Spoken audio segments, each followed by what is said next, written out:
Hello everyone, my name is Bradley and this is Sumsub, a channel about how to survive in the online jungle. Do you know what I dislike the most about the digital world? Passwords. You have to use them absolutely everywhere to access anything, to order food from an Italian restaurant, to check your email from a new computer, maybe to connect to a Wi-Fi network, or even stream video from a smartphone to a TV. That's a lot of passwords, and too many for me.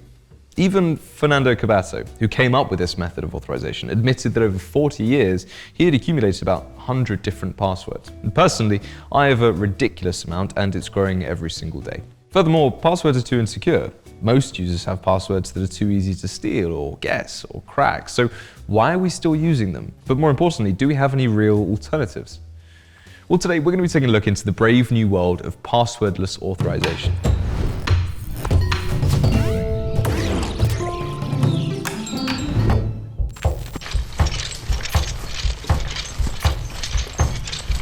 The key ideas that form the basis of this authorization method appeared a long time before the invention of computers. The first passwords were actually utilized by Roman legionnaires around 200 BC. The code word was written on a wooden tablet and sent to the commander of one of the detachments. Having memorized the word, the commander sent the tablet onto another squadron. So the whole legion learned the password as it moved down the chain. The commander of the last detachment returned the tablet to its source. This meant that it did not fall into the hands of the enemy. The password was the same for all soldiers, but it changed every evening. And in those days, it was quite sufficient in terms of security. Even if a spy managed to figure out the password, it was almost impossible to pass it to the army as quick as it needed to be passed on.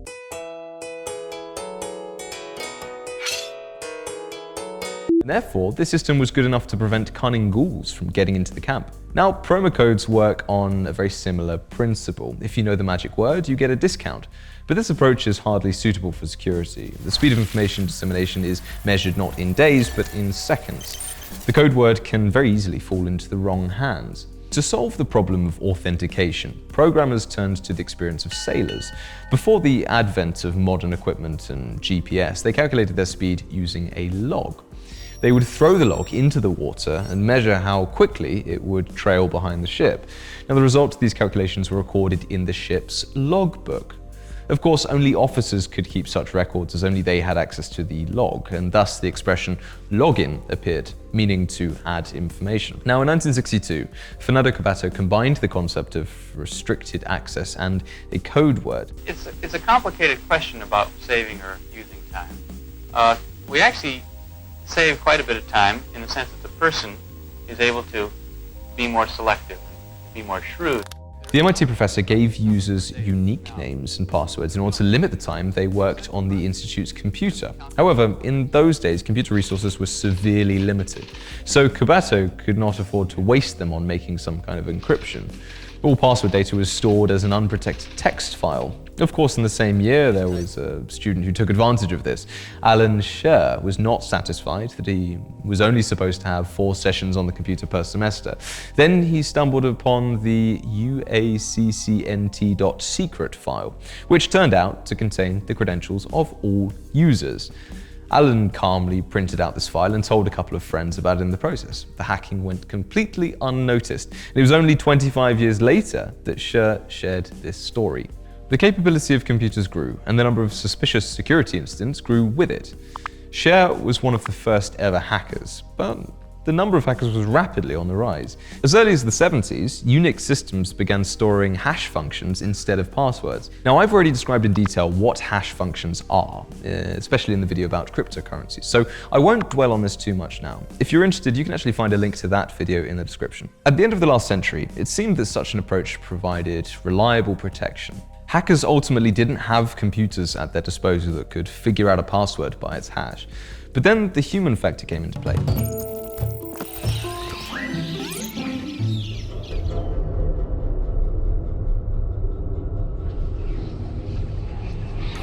Do you remember your first ever password? It doesn't matter what for, it could have been an email account, a social network, or a workstation. The main thing is that you're thinking of the very first one you had.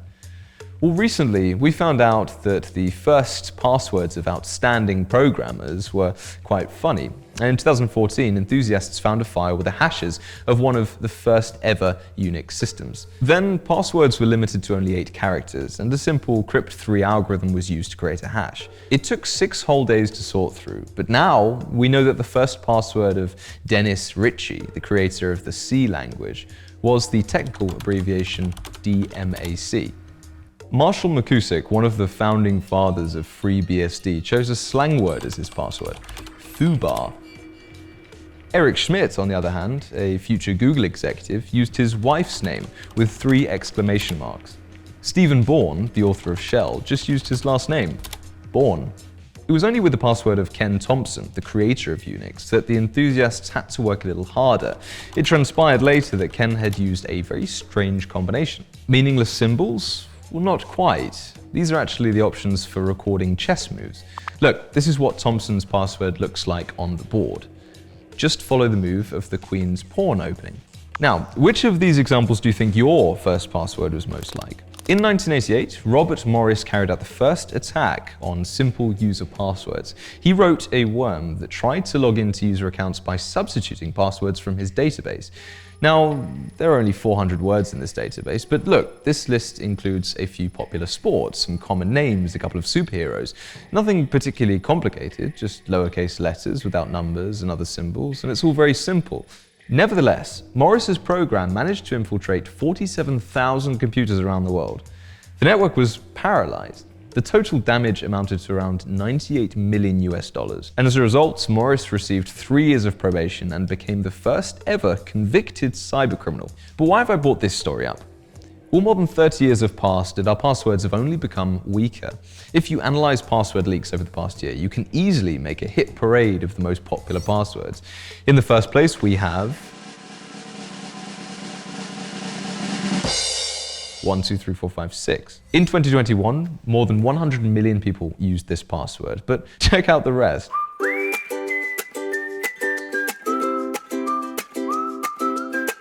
Now, if you remove only numerical passwords from the list, the situation doesn't get much better at all. Check this out.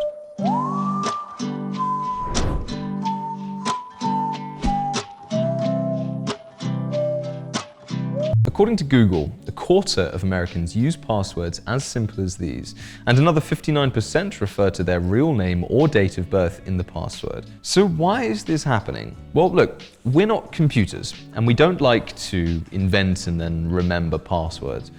All of these rules, at least 8 characters, lowercase and uppercase letters, mandatory numbers and additional characters, well, they all tire us out. If an online service asks you to create such a cryptic password, you'll most likely just scoff and not complete the registration at all. But the guys in the IT companies understand this perfectly well, so they often deliberately soften the password requirements. Complex registration requirements reduce the flow of customers, and therefore, many startups are sacrificing network security for sake of user convenience. You know, we're all quite content on typing our names in, maybe our pets' names, right? Or just pressing a certain combination of numbers and keys, and then we're surprised when our accounts are hacked later on down the line. However, even a strong password is unlikely to help here. For example, my favorite password consists of 12 letters and meets all of the formal requirements. But this is a pretty bad password. Why? Well, because you know it. In fact, I just generated it on one of the many password creation sites that are out there. But it's important to demonstrate that our passwords are less protected from espionage than Roman wooden tablets. In a cafe or a library, an attacker can simply look over your shoulder and watch you input your password. A keylogger can be installed on your work computer, and from home, you might follow a phishing link accidentally and give your password to the criminals yourself. But there are also data leaks from hacked sites. I mean, the average user today uses about 200 different accounts, and 66% of people are not afraid to use the same password twice. Admit it, have you really come up with different passwords for all of the services you use? Probably not. And I imagine that the password that you use for all not very important services got into the hands of attackers. Because of one site security breach, you can actually lose a dozen different accounts. Some users will actually use the same combination of characters as the sort of password core, but then they'll add something else to it, like a kind of suffix, right? Maybe a different collection of numbers, or say an abbreviated name of the service. So something like QWERTY can turn into QWERTY for B, or QWERTY Insta, right? A good trick? Well, not really. It's as obvious to scammers as it is to you. But understanding all of this and acting upon it won't protect you from another threat of the online jungle: online extortion. Take a look at this letter, which is, modern take on the Nigerian prince scam, only a lot more harrowing. You see here, the idea is to use real data to lure $1,200 out of a person by proving in the first line that they really know your password. The criminals here managed to collect more than $500,000 in this wallet, but I don't think they spent more than a couple hundred on buying information that forms the basis of their scheme in the first place. But back to passwords. Carefully memorize a random combination of characters that you use for only one account and do not record or save it anywhere. Should be the official advice, right? But it turns out that in order to feel protected, I need to learn about 200 random passwords of a dozen characters each and not get confused about what's what. Of course, I'm a smart guy, but I don't have an eidetic memory. So what can I do here?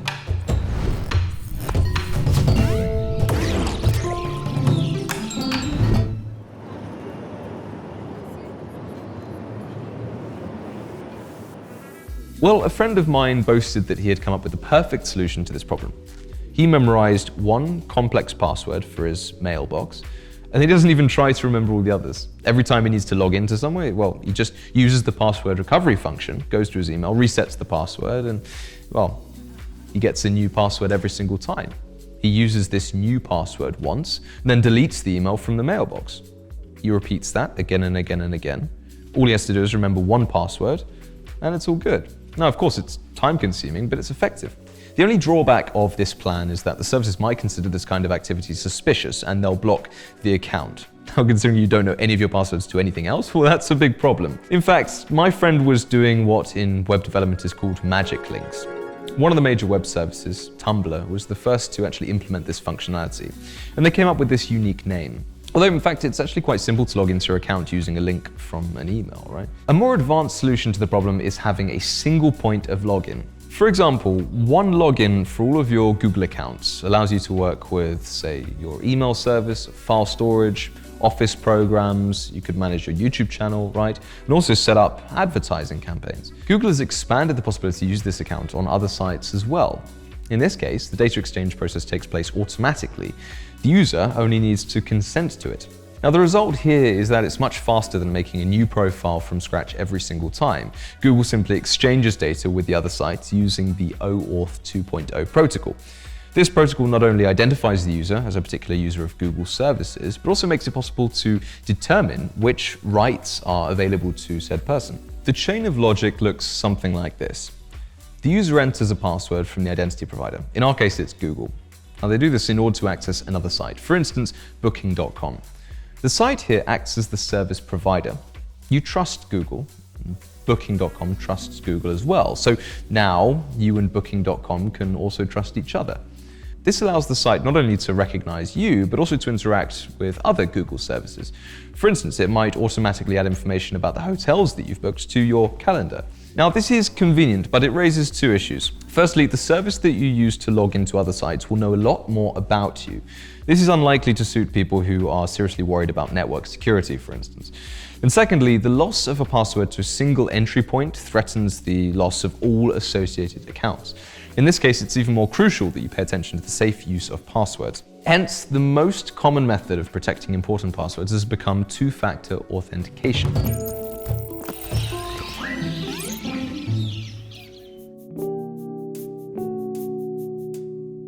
This method of protection is already used by more than 37% of American users. And if you, like me, post your videos on YouTube, then you already know exactly what this is. Two-factor authentication is based on the fact that it's simply not enough to simply know the correct password to log in. You've also got to have some kind of prearranged item to hand, be it an email address, a mobile phone number, right? And in fact, your bank card works in the same way. The PIN code is the key that you know, and the card itself is the key that you own, right? If you're an accountant or the owner of a company, you've probably encountered security keys or tokens before. These are often confused with ordinary flash drives, but actually a unique key is stored inside them which cannot be copied and can be used as the second factor of authentication. Now, in 2017, Google conducted an experiment on its employees. 85,000 people received a YubiKey security key, and for a year, hackers were unable to get access to any of the protected accounts. Now, unlike SIM cards, they cannot be cloned, and unlike a mailbox, they cannot be lured out by phishing. The only drawback of these keys is the price. The most affordable YubiKey costs about $25 US, and I think this is one of the factors preventing these tokens from being widely used. The good news is that with such a key, we can completely abandon inconvenient passwords.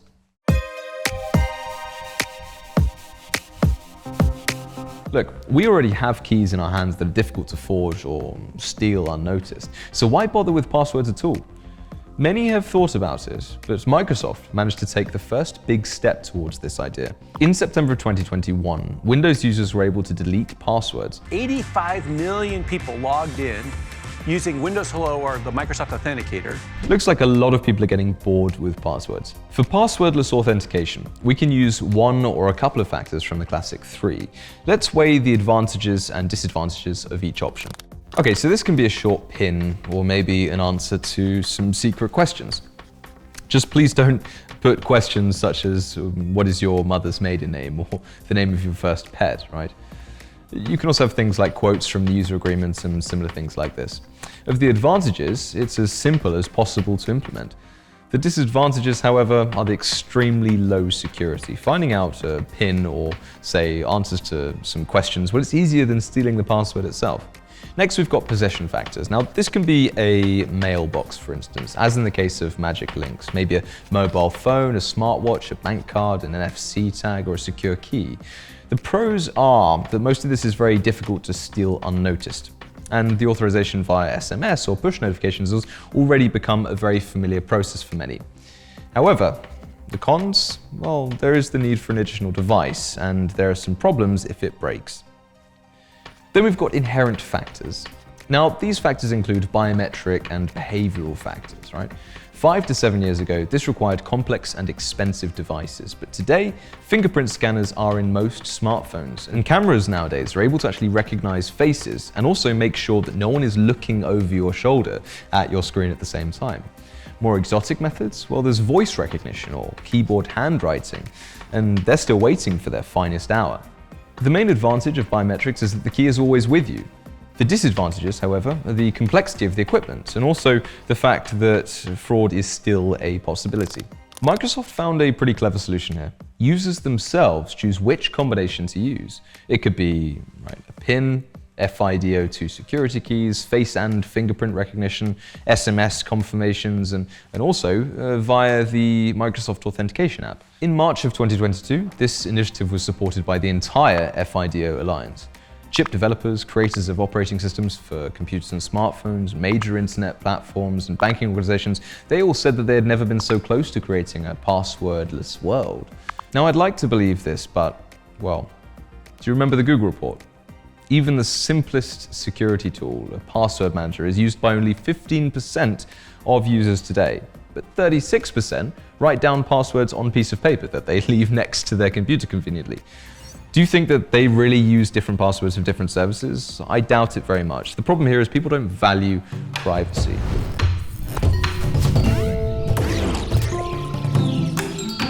But anyway, why do we still love passwords so much? Well, I think it's a matter of habit.